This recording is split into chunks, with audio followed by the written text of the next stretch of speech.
Welcome to the Inspired Living with Autoimmunity podcast, the podcast for high achievers who want to stay sharp, focused, and full of energy despite their diagnosis. With your host, National Board Certified Functional Medicine Health Coach, Julie Michelson, where Julie helps you take your power back from autoimmunity. And now here's your host, Julie Michelson.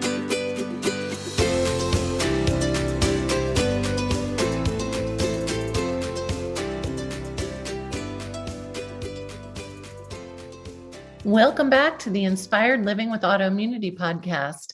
I'm your host, Julie Michelson, and today we're joined by Jane Hogan, the wellness engineer, to help us connect science and spirituality and how we can use that knowledge to facilitate healing. Jane leads us through a beautiful loving presence exercise to allow us to tap into the healing vibration that we all have in our heart, which can allow us to reclaim our health. Jane, welcome to the podcast. I'm so excited to have you with us today. Julie, I'm thrilled to be on your podcast and share what I have learned with your audience. And you and I have fairly similar stories. Of course, you know, there's always this crossover and then always a lot of unique travels.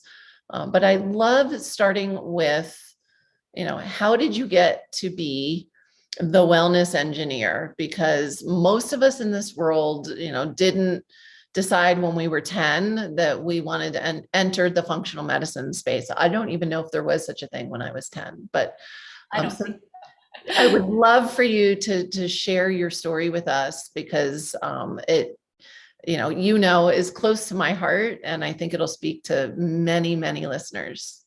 Mm-hmm. Yes, they'll understand when I tell my story if they know your story. So I was working as an engineer. I had a successful career as a civil engineer, and actually I taught at a college and things going well. And then I had a very stressful year. It was a bunch of things, one on top of the other, and my health just took a decline. Within about 3 weeks, I just turned 50, and about 3 weeks after I turned 50, I started getting this migrating joint pain, and it was like so bad that my shoulder would hurt and my arm would have to go in a sling. And then the weird thing is the next day it would be the other shoulder. And this just kind of kept on happening. It was like my fingers, my hands, my wrists, my knees, my feet, and and my jaw. It just kept on getting worse and worse. And I thought, okay, I just need a vacation and all this to be over and I'm going to be fine. So I went on, I had my summer vacation from my job, and I thought, okay, a bit of rest, I'm going to be all right. And nope, I just continued to get worse. And I actually had this big inflammation on my knees and could hardly walk, and I couldn't make a fist with my hands. I get stuck in rooms because I couldn't turn the door handle. I couldn't squeeze shampoo out of the bottle. These are the things I remember now, these functional things that I couldn't do. And it was out of control. It happened so quickly. It was in about 3 months, really felt totally out of control. And I was just coming up to my freedom years, and I literally just had an empty nest.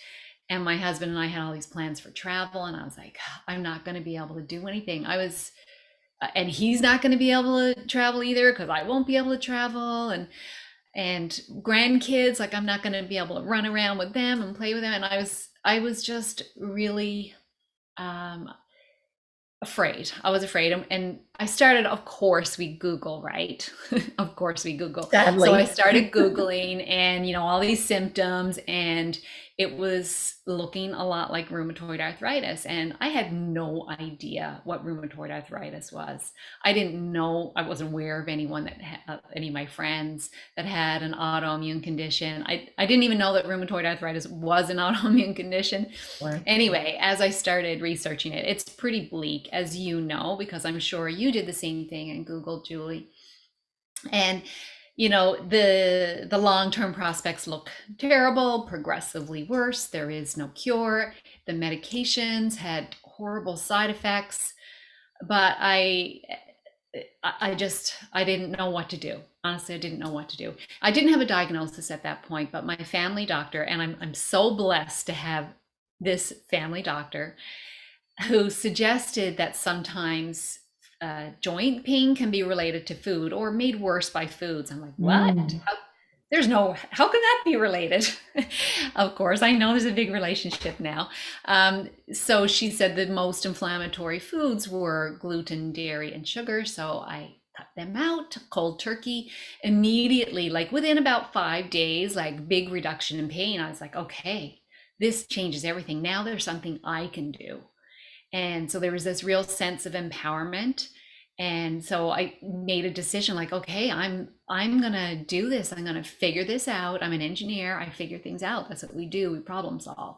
So I started trying and learning more along the way about, I knew stress had brought this on. So stress had to be related, sleep and movement and all these things. I just started doing a whole lot of different things, not a clue what I was doing, and keeping track of things like how my pain levels and sleep and weight and my mood and all these kinds of things. And I was graphing them and charting them. Sounds like an engineer. I know. I was just like, okay, this is a problem to solve. So I just did my problem solving. And so I started learning a lot along the way. By the time I actually got the diagnosis, I was kind of like on my way and figuring a lot of stuff out. But what I found, Julie, is that I would get so far and then I would plateau a little bit and I'd have to go, okay, what's going on here? Figure something else out. And then a little bit better and then plateau again.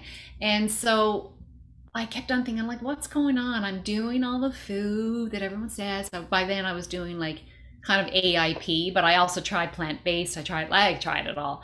I didn't try carnivore though, but I did try a lot of different things.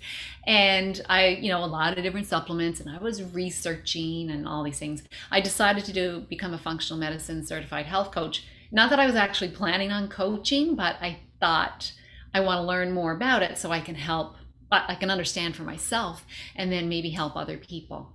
So I want to get into the emotion side afterwards, but I'll just stop there for now to see if you have any questions about that part. I don't have questions, but I do want to circle back. First of all, I was diagnosed pre-Google, or it may have been a thing, but so, and I don't know, better or worse, I know it can be a scary rabbit hole, but it also can, give you ideas and tools. I love your doctor. I mean, I love the fact because, and that's where, even though our diagnoses, or at least that was one of mine, were the same. Again, there's always overlap and there's always such a wildly different story. I basically my rheumatologist told me what Google told you, the whole no hope, you'll only decline. It's scary story. Yeah. But I didn't have that, I kept saying, well, what about food? And what about this? And what about that? And so I'm so grateful for everybody that you touch, because I know you touch so many lives, that you were so quickly just guided in the right direction as a start. And I know, because I know from my story, and we have very similar training, and it's never just one thing. And it isn't only diet and sleep and movement and detox, but we're going to talk about, you really do, I think, focus on, and you could correct me, the mindset, the mind-body connection. I know you do a lot of breath work, and we're going to do some of that as we get rolling. But I would love for you, which I think was the next step of where you're going, to explain for us, because here you are, this engineer, right? And this is always, I get really excited. I've had scientists on, and I was definitely one of those people who thought things like mindset and mind-body connection, and, was all woo-woo, and what did it really mean? And how does it work? And I didn't understand quantum physics, and I didn't understand the body. So explain for us, Miss Wellness Engineer, this connection between science and spirituality when it comes to our health.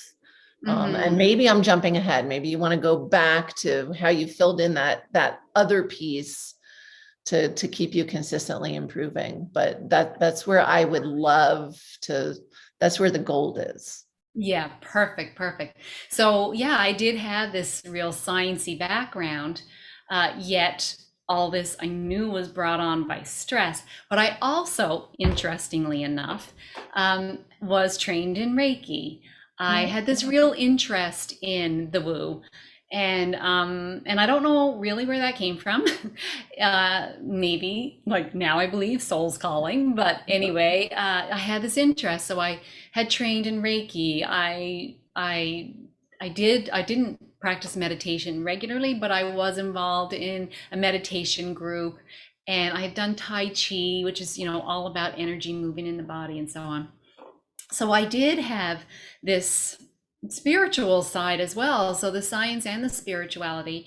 And I kind of have come to believe that they're actually the same. They're coming together. So the science is proving the spirituality. So along my journey, I came to realize that, okay, stress brought this on. Stress has got to be something to do with it. I loved all the mind body components in our training. As you know, every month we had a mind body component, right? And I just loved that. And it really, hearing other people talking about it and combining it with the science side really appealed to me. I loved that aspect of the program.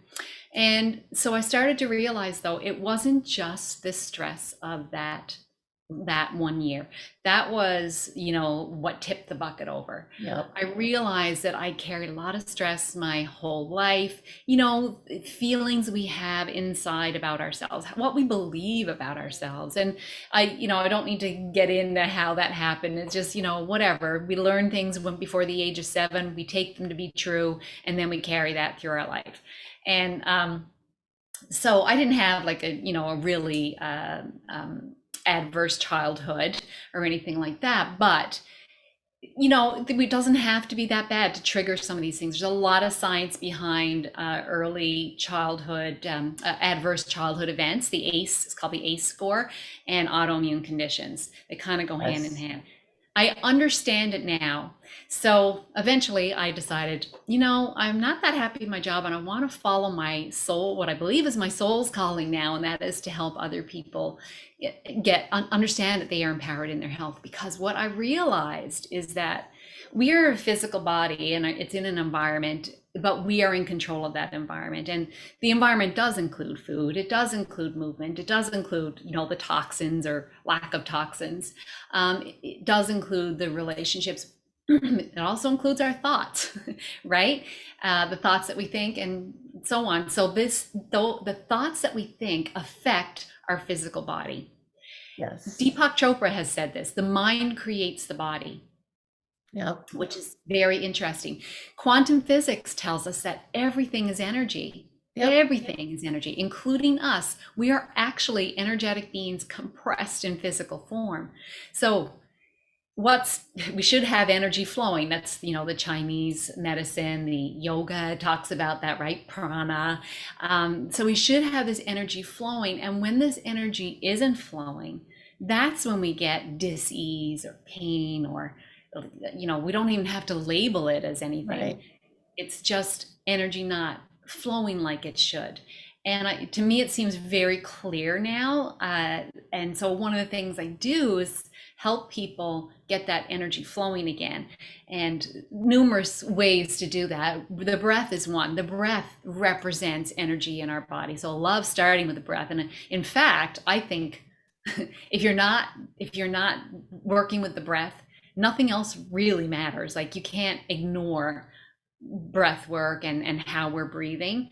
Even when it comes down to, for example, eating our food, if you're eating the healthiest food and like shoving it in and feeling like really crappy while you're eating it, it's not going to digest. You're going to be in a state of fight or flight, that sympathetic state instead of the parasympathetic state where all the healing happens.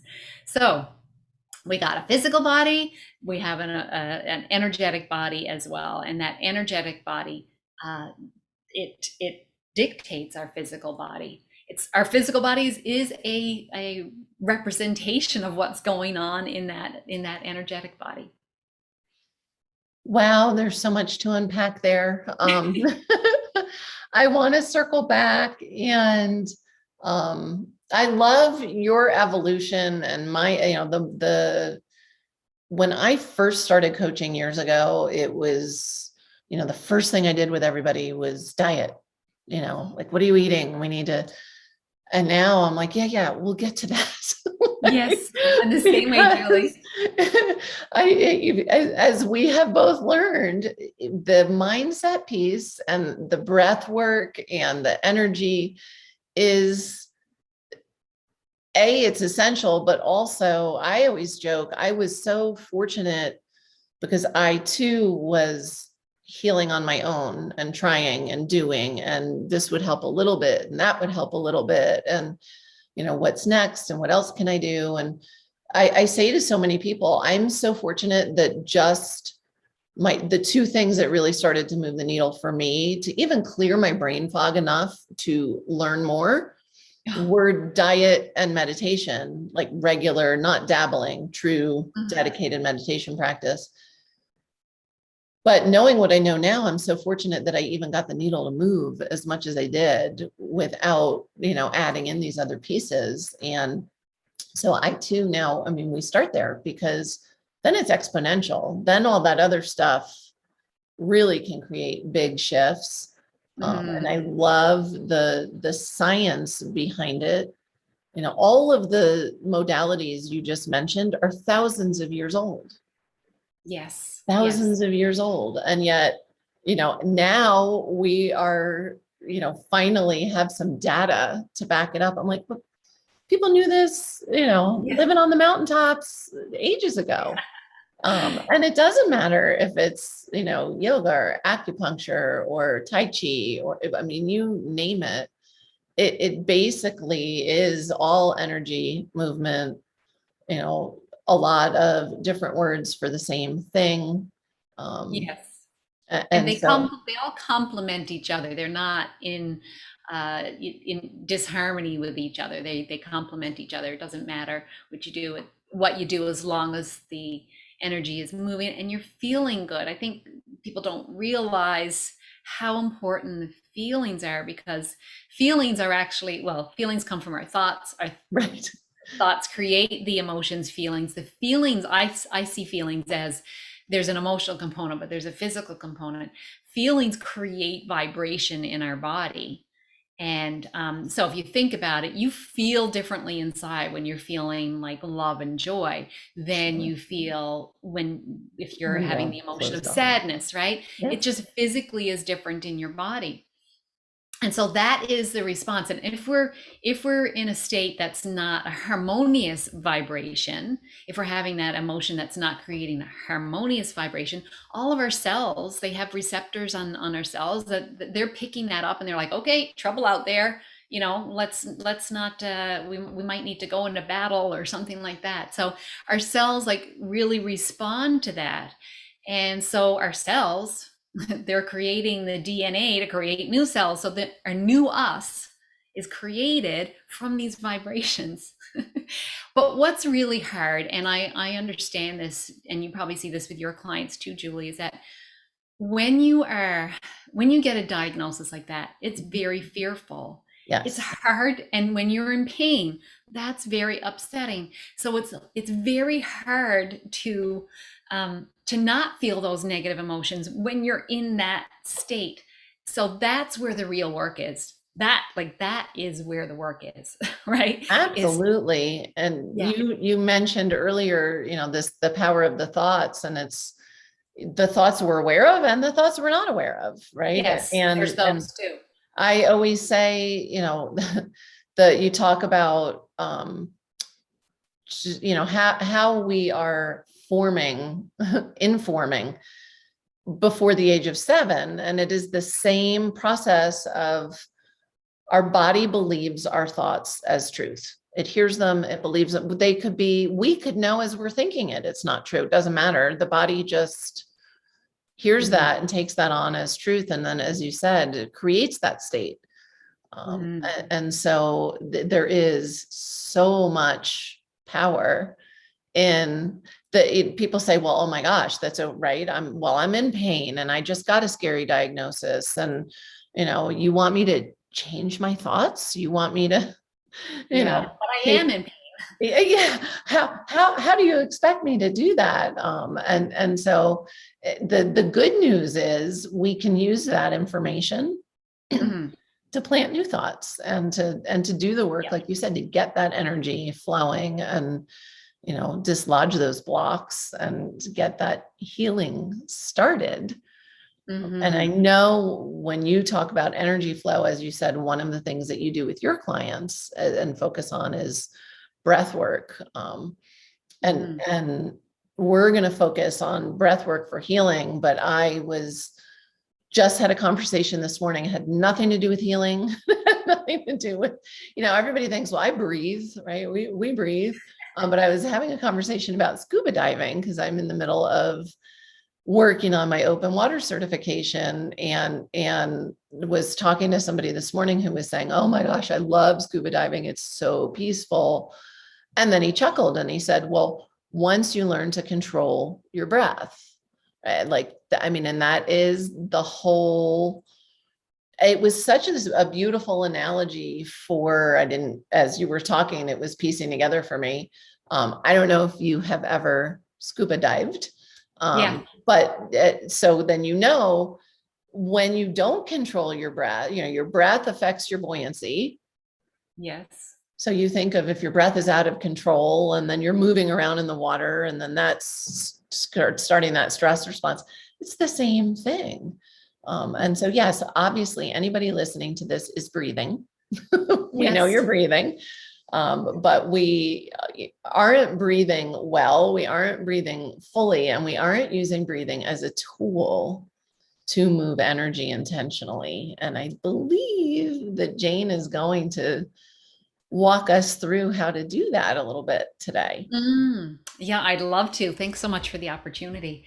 The breath, we are terrible breathers. There's a quote. I've just finished reading Breath by James Nestor. Like, it's nothing to do with the woo. It's all about the science. So I highly recommend that book for people to read, just because a lot of us are mouth breathers. We're breathing too quickly. We're taking in too much oxygen. There's a whole thing around that we don't want to take in too much oxygen. It's a bit of it seems like an oxymoron, but we need the carbon dioxide to shuttle the oxygen into our cells. And if we don't have enough carbon dioxide, it doesn't happen. So this is quite interesting. But I like to use the breath to create an emotional state in the body and to really kind of get it moving. But I really would love to do a practice with your audience today, Julie, on creating like a loving presence in their body. Yes. The reason I love this because, well, when you create a loving presence, you're creating a vibration that is a very healing vibration. We're going to use the heart. The heart is the most powerful electromagnetic organ in our body. It sends out a signal like at 10 feet away from us, which can be measured with instruments we have now. I mean, who knows really how far it goes? So we are sending out this signal all around us. And I love this tool as well because you're creating it yourself. You can create yourself anytime. And so getting back to before I start, I just want to talk about how when people are in pain or when they're feeling all these fearful emotions, if we can get a little break, like just give your brain a little break so your body can get back into that healing state. And that's what you discovered, like with meditation. So meditation can do it. You can do it with, some other thoughts. You can do it with breath work, but any of these things where you just get that little break. And then in that moment, you're okay. And then you string together a bunch of those like pearls on a necklace. And then you can gradually have longer and more frequent moments like that throughout your day. And then, eventually it just gets better, and there's more and more, and it gets easier then to be in that state. So I like to think about it like that, like the pearls on a necklace and stringing them together. I love that visual. It's so many, and I will say of us, I was going to say of our clients, but even of us, I declined for over a decade. And I certainly was in a place where I was so stuck in that loop you were just describing that I had lost touch with what does it feel like to be in a parasympathetic state? What is that healing state even feel like? And I will tell you from experience, as I'm sure Jane can attest to, as you string those pearls together, eventually you get to live in that place. And Yeah. it's a beautiful place to live. So And it's thank you for actually that. a choice. It's a choice. Yes. Yes. And I will use the word you alluded to, you doing something like this breathwork technique it's power, right? You said we can do it ourselves. And I know you and I both stand for, taking your power back because we can heal. Absolutely. Absolutely. So many stories. I think people hear stories like your story, my story, and other people, then it helps with the hope side. So at Yes. least that takes them out of the despair. And that was something I did in the beginning too. So that's why it's important what you and I are doing. All right, Absolutely. so let's do this. So if you're driving, obviously, you might want to pause and do this afterwards. But what I'm going to ask you to do is just sit comfortably in your chair and let your feet rest on the floor and your hands rest on your lap. You can have them palms up or palms down, and then just gently close your eyes. Breathing in and out through the nose. Just begin to notice your breath.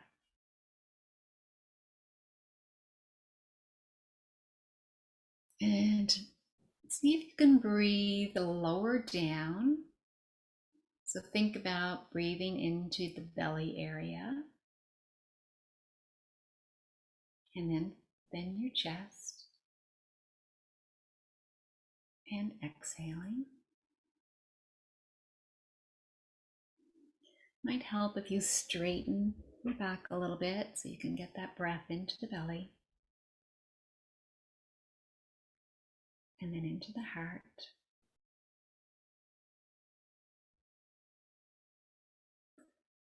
And now I'd like you to imagine that you are filling that heart up with a beautiful breath that you're breathing in. So filling the heart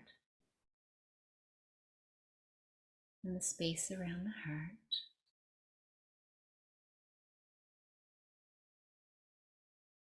With every breath, you're breathing in.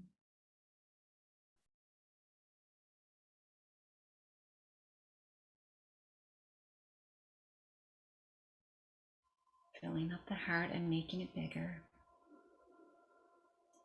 And now bring to mind a person or maybe a pet or a place or a time when you felt love. And now feel that feeling in your heart. Breathe into it. Notice how good it feels.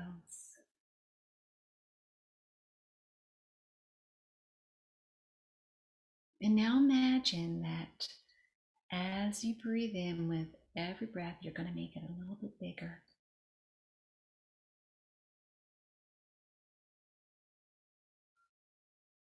And imagine on the next breath that it doubles in size. This feeling of love.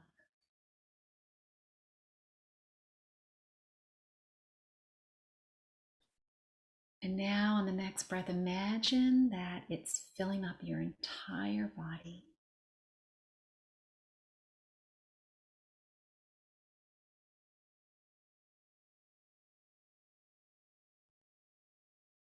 And now imagine that it's going even beyond your body, outside of your physical body.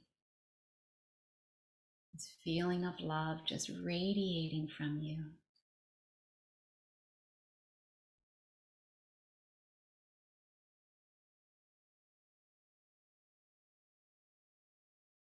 And see if you can double it again.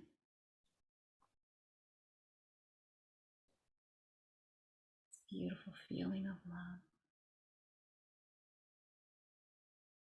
See if you can even fill up the room that you're in.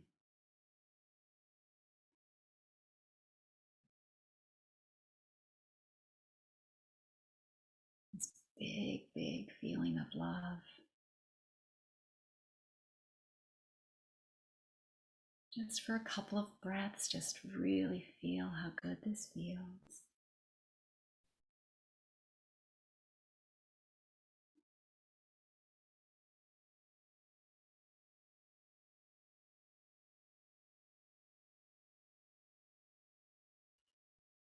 Last breath in and exhale with a sigh.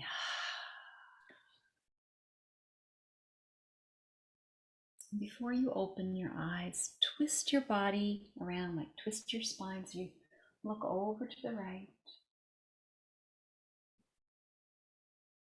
And then twist your body around, twist your spine so you're looking over the left.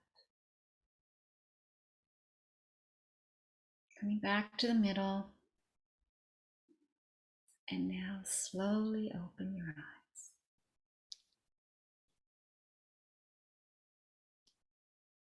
That was How did that feel? amazing.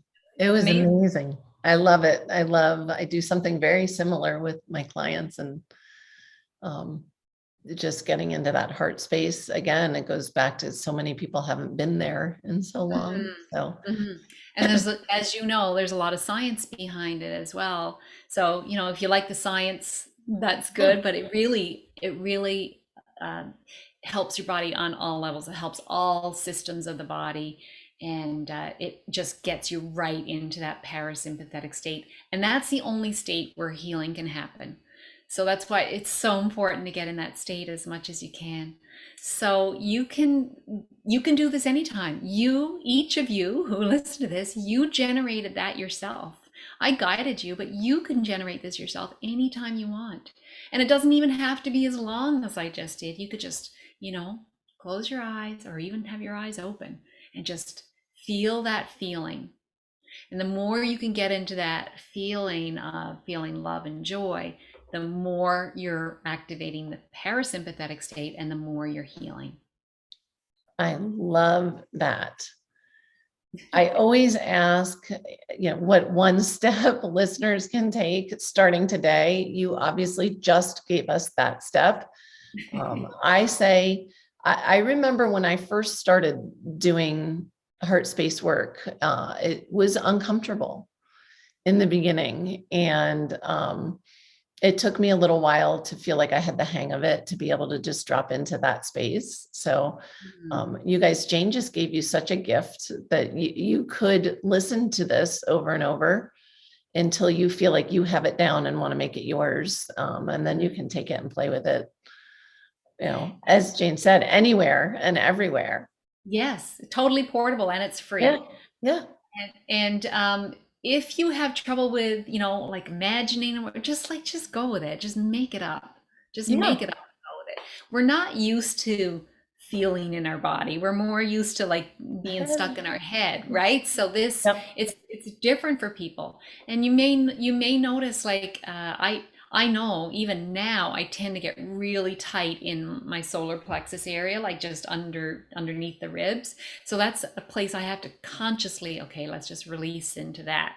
So if you have areas of tightness, you can even use your imagination to breathe into that and just imagine, just like we did with the heart, just breathing into the place where you're feeling like maybe pain in your shoulder or a lump in your throat or a headache. Do the same kind of thing. It's fun and powerful. It is so powerful. And I just want to tack on, yes, this is such a great way to get into that parasympathetic state, that healing state. The one piece I want to reiterate for everybody is that the body is designed to heal.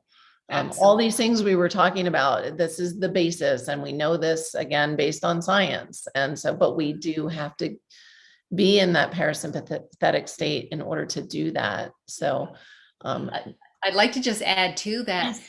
all of any pain that we have or disease, it is actually our body calling for our attention. It wants us to give it its attention like this. So it's really a gift. So I know it's hard to accept pain as a gift, but it is a gift. It's calling you, it's telling you where you need to pay attention. So, and when you can reframe it like that too, it makes it a little bit easier. And I honestly see everything I went through as a gift that was leading me to my calling and my purpose. So I know you probably feel the same way. I absolutely do, 1,000,000%. So aren't we lucky? Aren't we lucky? And we both know too, as you said, that the pain is information. Those symptoms are information. And what I found and see all the time is that it does start as a whisper. And if we don't hear the whisper, it gets louder and louder. And so this tool is such an amazing tool to just stop it in its tracks, turn it around and get that healing started. So I thank you so very much for sharing that powerful exercise with everybody. Before we wrap up, where can listeners find you? And I will have links in the show notes as well, but what's the best place if somebody that really resonated and somebody wants to really get a hold of you? Where should they go? Well, they can go to my website, janehoganhealth.com.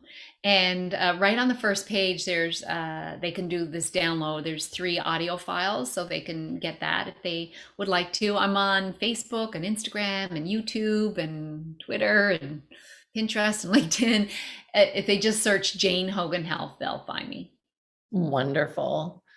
Jane, thank you so much. You shared such amazing gold with us today. And again, I cannot encourage listeners enough to use that tool. It is a gift. It's a gift from Jane to you, to your body.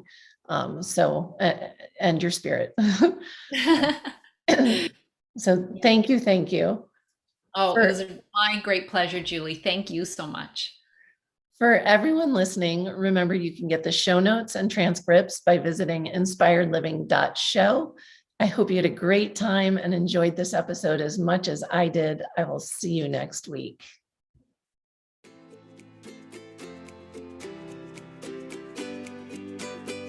Thank you for listening to Julie Michelson's Inspired Living with Autoimmunity.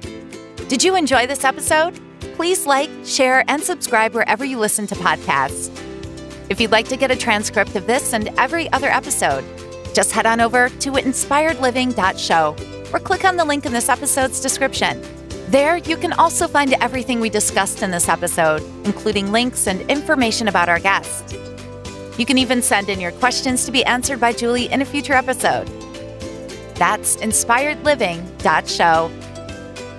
Until next time, this is Julie Michelson's Inspired Living with Autoimmunity podcast, helping you take your power back.